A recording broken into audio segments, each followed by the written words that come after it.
Lockdown কর্মসূচি ঘোষণা করেছে নিষিদ্ধ আওয়ামী লীগের কার্যক্রম যে নিষিদ্ধ করা হয়েছে, তারপরে তাদের এই লকডাউন কর্মসূচিকে আপনি কিভাবে দেখছেন? এটিকে পলিটিক্যাল কোনো স্ট্যান্ডবাজি মনে হচ্ছে কি? পলিটিক্যাল স্ট্যান্ডবাজি কিছুটা তো বটেই। কেমন হলো, আমি আজ সন্ধ্যা থেকে কয়েক দফা রাস্তায় ছিলাম, অনেকগুলো টক শোতে ছিলাম, এই কারণে আমাকে বেরোতে হয়েছে।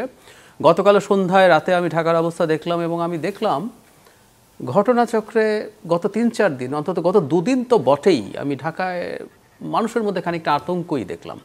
এটা হওয়া একেবারেই কথা ছিল না। মানে আওয়ামী লীগ আসলে কি করতে পারত?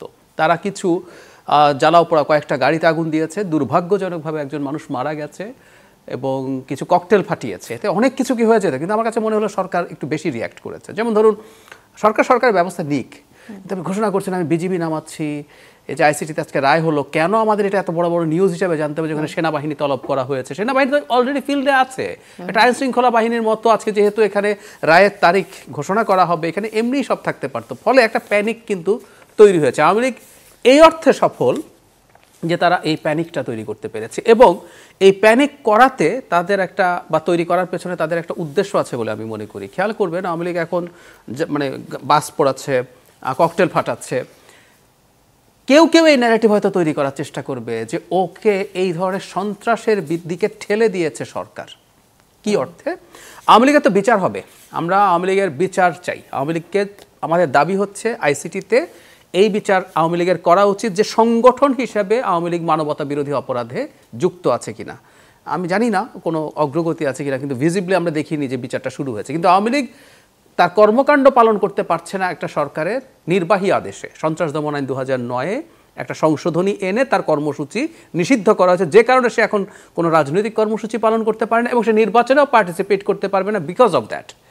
যদি এমন হতো, আইসিটিতে মামলা হলো এবং সেখানে রাষ্ট্রপক্ষ চাইলো যে আমরা ওর কর্মকাণ্ড স্থগিতাদেশ চাই, তাহলে বলা যেত যে এটা একটা বিচারিক প্রক্রিয়ায় এটা হয়েছে। কিন্তু এটা যেহেতু এক্সিকিউটিভ অর্ডারে, কিছুদিন আগে হিউম্যান রাইটস ওয়াচও কিন্তু এটাকে উল্লেখ করে এই নিষেধাজ্ঞা প্রত্যাহারের কথা বলেছে। তো যেটা বলছিলাম, কেউ এই ন্যারেটিভ তৈরির চেষ্টা করবেন যে আওয়ামী লীগের নিয়মিত কর্মকাণ্ড পালন করতে না দেওয়ার কারণে এই ধরনের সন্ত্রাসী কর্মকাণ্ড করছে, সুতরাং তাকে। আপনি কি বলছেন যে নিয়মিত কর্মকাণ্ড পালন করতে দেওয়া উচিত, যেন আগের মতো পরিস্থিতি না হয়? সবাই, আমি উচিত বলছি না, আমি বলছি কেউ এই ন্যারেটিভ তৈরি করবেন, এখন এইটা নিয়েই সামনে যাবেন। আওয়ামী লীগ আসলে সব সন্ত্রাসী কর্মকাণ্ড করছে পরিকল্পিতভাবে এই ন্যারেটিভটাকে অ্যাস্টাবলিশ করার জন্য।